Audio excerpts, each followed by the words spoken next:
أفحسبتم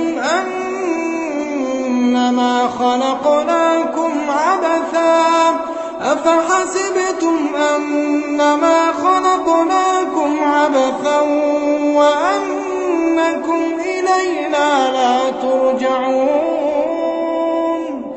فتعالى الله الملك الحق لا